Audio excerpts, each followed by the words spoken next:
Question number 27. So in the question number 27, it is clearly given to us. If FV and FR are the focal length of what now? Lenses. Okay, focal length of a convex lens for what color? Violet color and a red color. Okay, respectively. And FV and FR, capital F, are focal length of a concave lens for violet and red color. See, here small f and small f's are indicating for convex lens. Capital F's are indicating for what now? Concave lens. Then they are asking that, then we have what condition we have in this one. So in these below condition, so what condition we need to have, that we need to find out. Okay. When you found, it is enough. Remaining will be automatically set. So let us go for first in the case of what now? Convex lens. In the case of convex lens. How does the focal length depends? See, focal length is given by formula what? 1 by f. 1 by f equal to mu minus 1 times of 1 by r1 minus 1 by r2.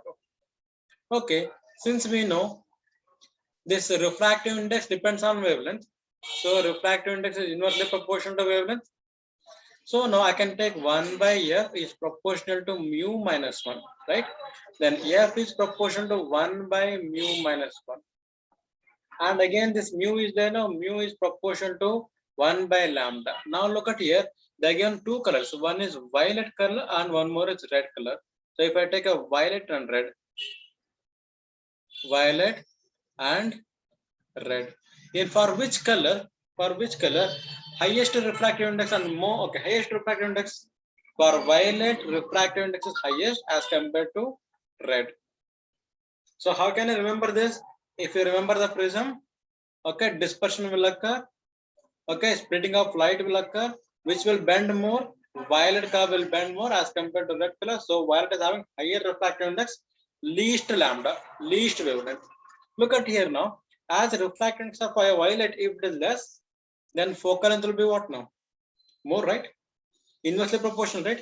If I take this relation, so refractive index of violet is greater than refractive index of red, then focal length of violet will be less than focal length of what now? Red. So one condition we got to know, focal length must be, means violet color must be less than red. Look at now, which option is correct here? Focal length of V, first option is there. Any other options? So there are two options are there now. So in these two cases, this is also right, this is also right. So these two are wrong now because they are given greater. Now I should look for what now? Concave lens. Now I should look for what now? Concave lens I should look now. See, definitely in a concave lens it will be greater. Why? Because the main reason is, so convex lens is a converging lens. What is a concave lens? Diverging lens. Means how convex lens behave no? In an exact opposite way. A concave lens, like example, if I take convex and concave, it is converging, it is divergent. Means they are behaving in an opposite way, right? So one we proved here, for which lens it is? Convex lens we proved. Okay, then for concave lens must be what now? Concave lens FV must be greater than FR. Because these are what now? Different. So one is converging, one is diverging, one is positive power, one is negative power. Opposite in nature, so first option is the right answer for us. This is the wrong answer. Okay, so you got it now? Why I'm taking like this? Okay, so first option is the right answer for a question. So since FV is less than FR in the case of convex lens, in the concave lens, it is exactly opposite. So in a reverse way. That is question number 27. So can we move on to the next question now, students? Yes.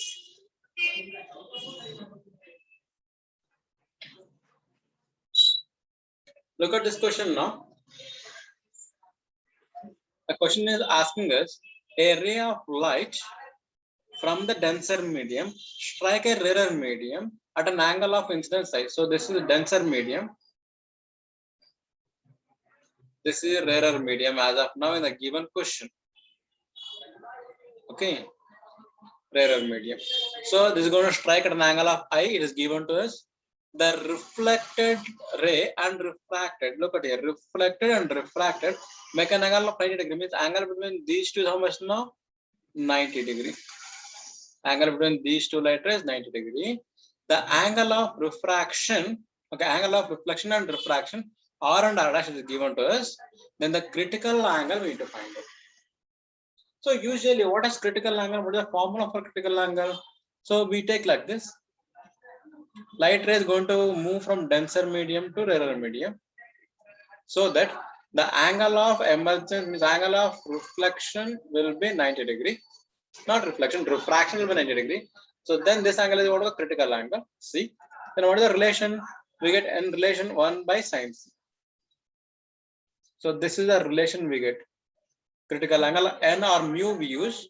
Mu equal to 1 by sine c. This is the critical angle. The angle at which the refracted ray grazes the surface separating two medium. That we know. So we need to find here what now? We need to find the critical angle in the given question number 28. So how can you find a critical angle now in this case? Here the light ray is not grazing, right? But the light ray is grazing anywhere? Light ray is not all grazing anywhere. So now first I would like to find out this critical angle if I take this n or mu, whatever you are going to use. So n equal to 1 by sine c. Then I can take sine c is equal to 1 by n. Then c equal to sine inverse of 1 by n, right? That is the value of critical angle. I need to find n now. To find n, can I use Snell's law? Snell's law can I use? So light is traveling. Okay, this is a denser medium having a refractive index, let's say n. It is a rarer medium, let's say refractive index is 1. Okay, so if I use Snell's law, n times of sine I equal to 1 time of sine r. This r, is it r or r dash it is? Let me clear this my drawings. So I need to have a clear picture. Yes, r dash it is. R dash. So again, from what? N1 sine I equal to N2 sine R, this formula. Okay, so this N sine I need to, okay, sine I equal to sine R dash. Now I need to have here, what is the value of R dash now? Look at, if you look at this diagram, this angle plus this angle plus this angle equal to how much? 180 degree, right? R plus R dash plus 90 degree equal to 180 degree. Then we want here R dash value. R dash become what now? R dash become 90 minus R. Because this 90 is 180 become 90, 90 minus R. So I'm going to put this value N sine I equal to sine 90 minus R. What is sine 90 minus R? Cos R. Then 1 by n if I take, it will become sin I by cos R. Why 1 by n? I'm going to take reciprocal now. Okay, because I want here 1 by n. Look at the diagram. Angle of incidence must be equal to angle of reflection, right? So I must be equal to R, right? I must be equal to R. So I'm going to use this equation now. So I'm going to put here, it is 1 by n equal to sin I by, okay, sin in the place of I use R by cos R. This is become tan R, right? So we got to know what now? 1 by n become tan R. Now I'm going to use this formula. So I got to know critical angle C equal to sine inverse of 1 by n is what now? 1 by n is tan R. Sir, why can't you put in the place of R as I? It will become tan I. So is there an option of tan I in this question? Sine inverse of tan I. That's also is there, right?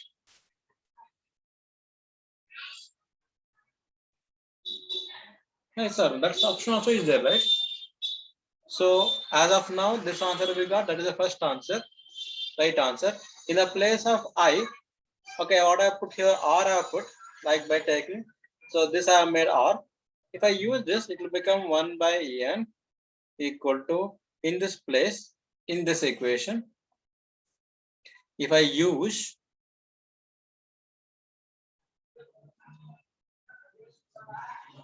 if I use I, it will become what now? It will become tan I. So then C become sine inverse of tan I.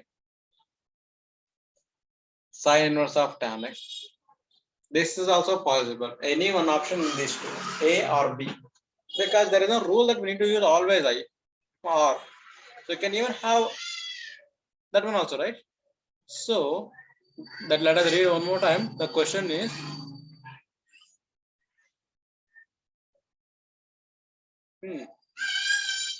we can either opt this answer or this answer because both are correct answers here. Yes or no? So if I use in the place of I as R, angle of incidence equal to angle of reflection, we know. Okay, so if I use I here, it will become sin I by cos I become tan I. So it is sine inverse of tan I. If I use R, it will become sine inverse of tan R. So both are right answer. Okay, so this question is clear. Can we move on to next question?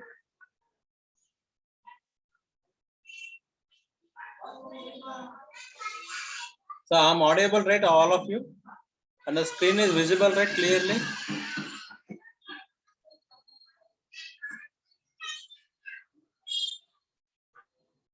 Neeraj, the screen is visible and I'm audible.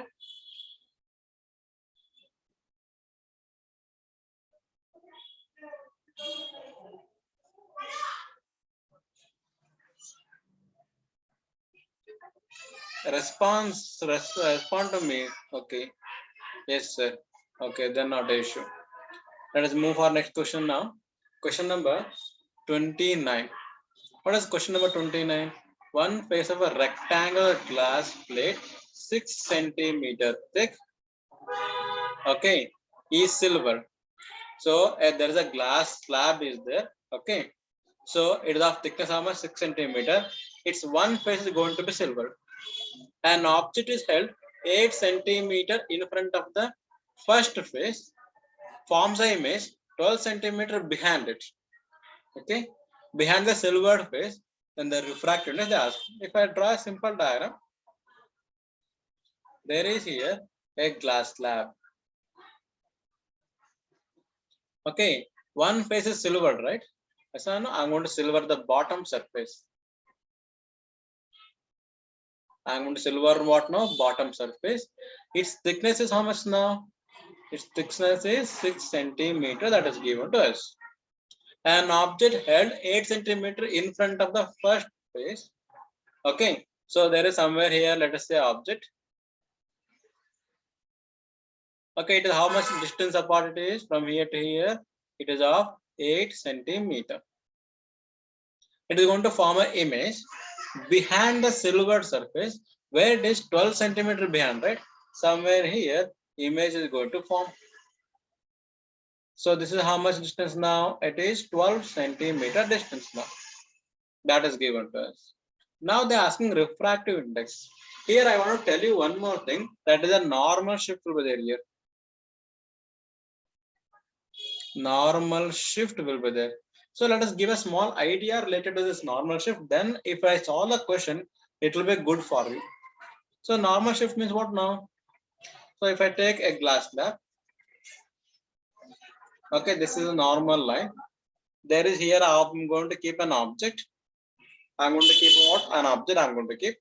So light ray emitting along the line, it will be go like this. And light ray little oriented, it will go like this. Okay, this is a normal. This will go like this. If I extend this emergent light ray backward, so this will meet somewhere here. Okay, this is what we call where we are going to see image. So this is image, this is object. Okay, so let us say some point this A. Okay, A, enough it is. So look at here. This will be the angle of what now? Angle of refraction. Then this angle also must be what? Refraction. This is angle of incidence. This angle also incidence.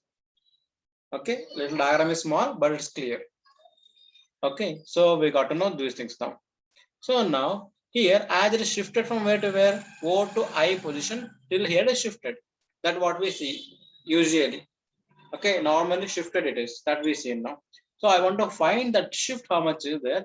So I'm going to take now angles. Now if I find, if I use the angle and if I derive it, I'm going to get the formula like this. Derivation is not required. Refractive index of a prism is given by real depth divided by apparent depth. Okay, it is given by what formula? Real depth divided by apparent depth. Okay, so this is what we call calculation. Here I am to find out a normal shift now. How much is there? So from the diagram, I'm going to take now AD. Okay, if I use this above notation, real depth is what now? AO. Apparent depth is what now? AI. Means this is the apparent depth. Okay, AI. So I want to find out actually how much is the apparent depth. Apparent depth is equal to AO by mu. So I want to find a shift in this. Shift is given by formula. Shift, what shift? Normal shift is given by formula. What is normal shift? IO, right? So it is AO minus AI. AO minus AI become what now? AO by mu. If I take AO out, it will become 1 by 1 minus mu. If I take this thickness of a glass slab is T or anything, so normal shift become T times of 1 by 1 minus mu. So please remember this normal shift NS. This is an important formula. This one and this one. These two things are important formula. I could derive now even for this one also mu, but it will take me time, not required for me now. It is just using Snell's law, we can derive it, tan and sine. Now this is the condition, and now I'll come back to here. Since the object is there here, image won't appear this side. It will be just shifted to some other place. There is a normal shift will be there. So let us take normal shift is how much now? Somewhere here. It is X. I don't know. It is X now. Okay. If I use the principle of mirror, how far the object will be there? No, that far image will be there, right? Inside the mirror. Do you agree with this? If you stand in front of a mirror, how far you are standing, the image is going to form that far behind. Okay, that I'm going to use a principle. So image distance or object distance. Object distance is must be equal to what now? Image distance. That one I'm going to take now. Let us find out the object distance. Object is there here. It is 8 centimeter. It is 8 plus x, right? To this surface. Okay, so I'm going to take now. It is 8 plus x. So now image distance, how much is there now? From this point to this point, it is image distance. So this is object distance. This is 8 and it is x. So it is finally, it will become what now? 8 plus x. Remaining I need to find out. It is 12. And here total length is 6 is there. And that I need to remove x now. So 6 minus x I'll take. So it is 12 plus 6 minus x. So from this, I can find out x is what? I can find out what now? X is what? X is what now here? X is indicating apparent depth. 6 centimeters what now? Real depth. So I'm going to find x here. So it will become what now? 2x equal to, it will be 18 minus 8. It will become 10. Then x equal to 5 centimeter. That is what we call apparent depth. Okay, now I need to find a refractive index using this formula. What formula? Mu equal to real depth by apparent depth. Real depth how much? 6 centimeter. Apparent depth is how much? 5 centimeter. So what is the value of 6 by 5? It will be 1.2. Right? So that is the refractive index of this glass. How much it is? 1.2. So this question is clear. Along with this question, we have covered some topic also here. You should know this topic very well. And this is what we call principle of mirror.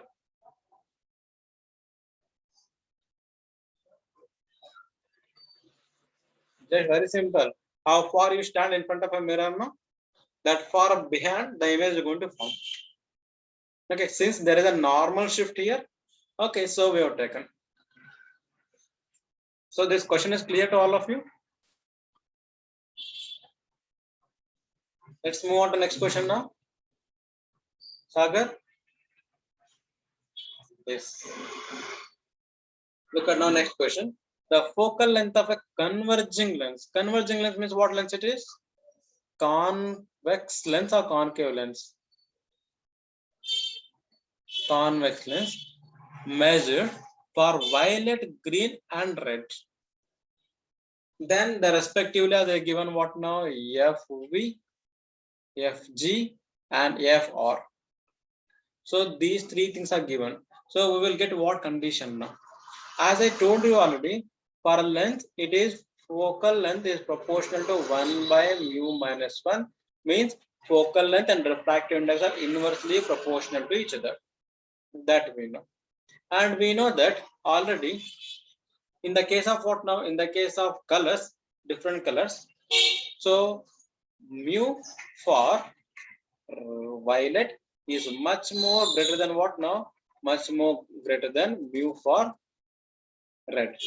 So if I write the order, it will become like this: V, I, B, G, O. Okay, G, Y, O or V, Gaya. Okay, so here it is highest refractive index. This refractive index decreases, it will become least refractive index. Okay, so now if we look at this, how many colors are there? 3 colors are there: violet, green, and red. So since it is inversely proportional, for violet highest refractive index, least focal length. So first will come least focal length, FV. Its value is less as compared to, of course, remaining these two, green and red. Now less than what now? Look at now, it will become green, and less than it will become red, because red is least refractive index, highest wavelength. So this is what I wrote now. So from this I need to get a conclusion answer from this. First, it never be equal, wrong answer. FV is less than, okay, this is the right answer now. Correct now? FV less than FR, right, is right answer. FG greater than FR, no. It should be actually what now? It should be less than. So right, wrong answer. FG is less than FR. FV greater than, no. FV less than FR. So which option is right? Third option is right answer for us. Okay, focal length is less. So you remember this colors, WebGyar, it will help you a lot. Okay, yes. Next, look at the next slide. A glass prism is dipped in water. A prism we want to take, we want to dip in water. They are asking dispersive power. They are asking. Okay, they are asking what now? Dispersive power. What is the formula for dispersive power? Dispersive power omega is given by mu V minus mu R divided by mu LO minus 1. Or you can write like this way: d mu divided by mu minus 1, where mu is given by mu V plus mu R by 2. Okay, that is what we call dispersive power formula. It is a ratio of difference in refractive index of both the colors to, okay, the average refractive index minus 1. So that we know. Now look at, as we prism, we are going to dip in water. As we dip in the water, dispersive power will happen. Look at now. This omega is there, no? Omega is inversely proportional. As we dip in water, the refractive index increases. Dispersive power must decrease because omega is proportional to 1 by mu minus 1. This change if it is constant. That is when if d mu is constant. In this condition, d mu is constant, so I can take as this is increasing, dispersive power should decrease. So D is the right answer. So dispersive power decreases. So which is the option correct? C. So what actually dispersive power? Let us give an idea to you. If I have a small diagram, a prism,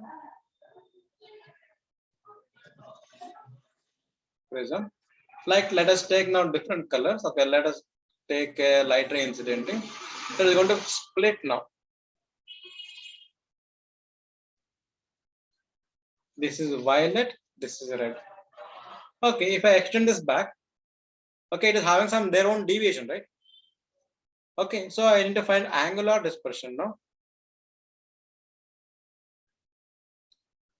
Angular dispersion is given by what formula? Theta, we call theta. So this theta is nothing but it is the difference in means angle between the least bended ray and the maximum bended ray. Means like what now? It is the angle between what now? Red and violet. Just how we find out? It is just I'll take now delta V minus delta R. Delta V is the deviation angle for violet. R is the deviation angle for red. So we know the formula for delta. Delta equal to mu minus 1 times of A, right? Deviation given by from prism. So it will become what now? Delta V become what now? Mu V minus 1 times of A. Delta R, that is deviation for red color, is become mu R minus 1 times of A. To make it very clear to you, if I extend this backward,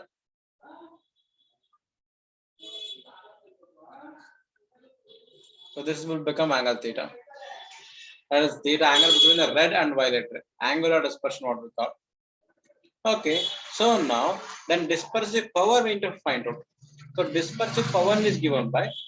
So we need to find out this deviation angle. Means how much power means what now? How much they bend. That's what, right? Dispersive power. So it will be delta V minus delta R divided by its mean deviation delta minus 1.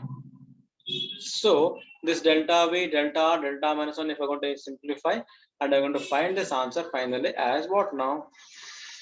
Mu V minus mu R divided by mu minus 1, where mu is an average deviation. Mu is what now? Means average refractive index for both the colors. So this is the concept of dispersive power. So remember this dispersive power, sometimes the question you may see related to dispersive power using the formula. Okay, yes, one sec.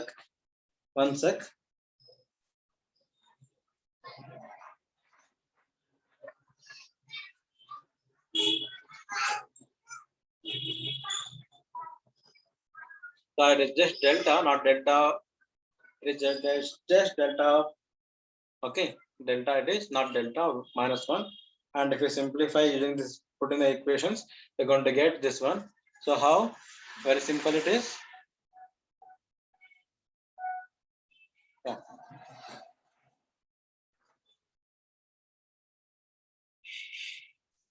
So this we are going to take A common, right? So if you take an A common, mu V minus 1 minus mu R plus 1 multiplied by A divided by denominator, it will become what now? Mu, yellow color it is. Yellow color minus 1 times of V. So A going to cancel, 1 and 1 is going to cancel. You get what now? Mu V minus mu R divided by mu yellow minus 1. Okay, that is omega formula. Okay, dispersive power. So can I go for next question now? I think I given sufficient information related to this. Okay. So again, sometimes they'll ask you on this dispersion, what we call angular dispersion. We indicate with theta. This one. Okay. Yes. Let's have a look at the next question now. When drop of oil is spread on a water surface. So I think I've seen that. So whenever drop of oil on a water surface, it in a daylight, what will happen? It will see different colors. At different polymer colors you see if you look at different angles. So this is a main reason is because of what now? Interference. Means what will happen? The light rays which are emitted, they are going to superimpose each other. Okay, they are going to form a different bands and different colors. So that we are going to see. Okay, yes. Next question now. Okay, look at now again it is based on a normal shift, I think. A bird in the air, look at a fish vertically below it.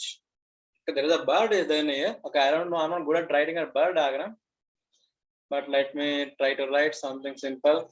Wings are there, like there is a bird is there now. Okay, look at a fish vertically below it and inside a water H1, is the height of a bird above the surface of water. Somewhere here, there is a surface of water is there. So this is the height, let's say. Height of a bird above the surface of water is how much? H1. Okay. H2 is the depth of the fish below the surface of water. Somewhere here fish is there. Okay, I'm not good at writing this fish also. Okay, something like this. So this depth of the fish is how much now? Let's say H2. Okay. Okay, now it's clear. If the refractive index of the water with respect to air is mu, this one, it's mu. Okay, then the distance of the fish is observed by the bird. So means where does this bird see a fish? Of course, it is going to shift, right? There is an apparent shift will be there. Definitely, there will be a shift will be there. Yes or no? Just now I told you a normal shift will be there. Means normally it is shifted. Where now little height, little to the some height, no? That how much height we need to see.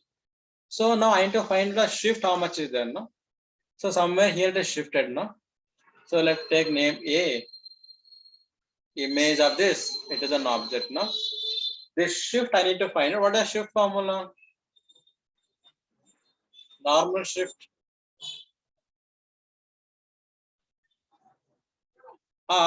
This is, can I call this a apparent depth it is? AD? Okay. APPRENT, apparent depth. Can I call it as apparent depth? Okay, now we have to go for normal shift now. Apparent depth. Shift means this is a shift. I don't want shift now because I want distance from this bird to where the image of the bird. So we know refractness formula mu equal to what now? Real depth divided by apparent depth. Then I want apparent depth. Apparent depth is equal to real depth by what now? Mu. Real depth is how much? Actually, it is H2. That is the real depth. H2 by mu. So apparent depth is how much we got? H2 by mu we got. Now total distance I want from where? Bird to image.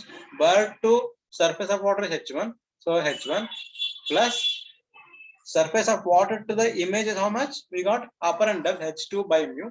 So it is H2 by mu. So answer is what now? B option is right answer. H1 plus H2 by mu.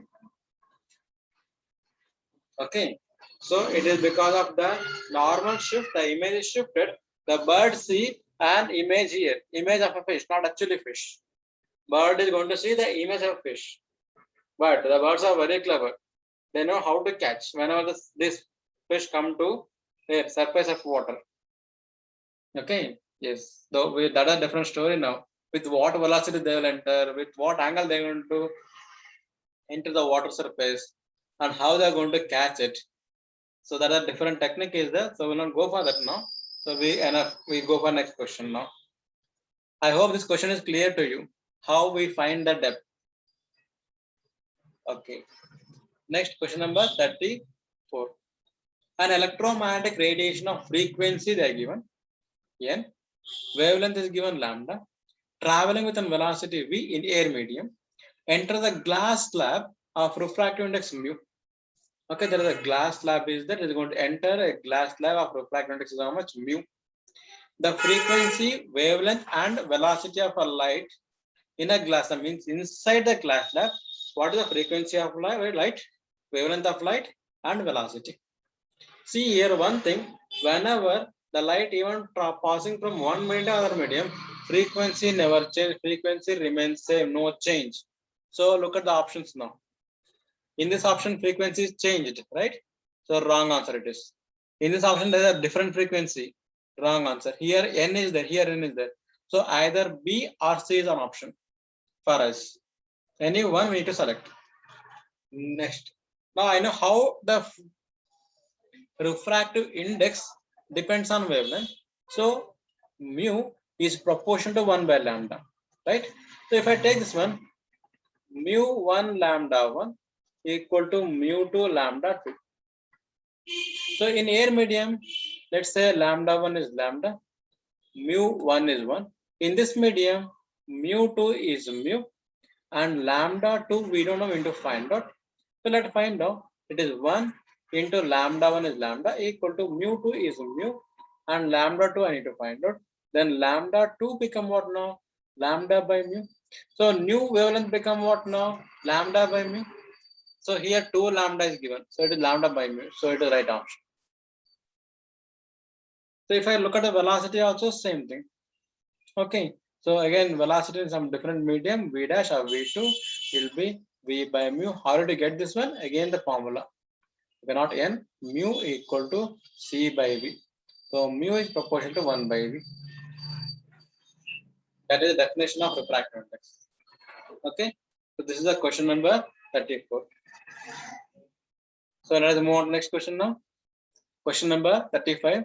A yellow light is refracted through a prism, producing minimum deviation. Producing what now? Minimum deviation.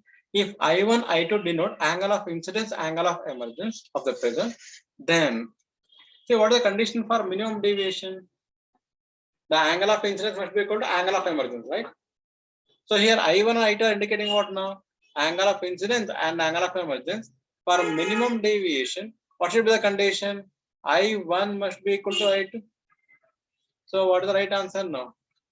Of course, first is the right answer. Okay, there is no need to discuss much because of minimum deviation condition. I1 must be equal to I2 and R1 must be equal to R2. Okay, then A become what now? 2 times of R become A by 2, and then one more thing, I become A plus D by 2. This derivation we have done during the prism case. Okay, we have done many times. Okay, this is the question number 35. Okay, so yeah.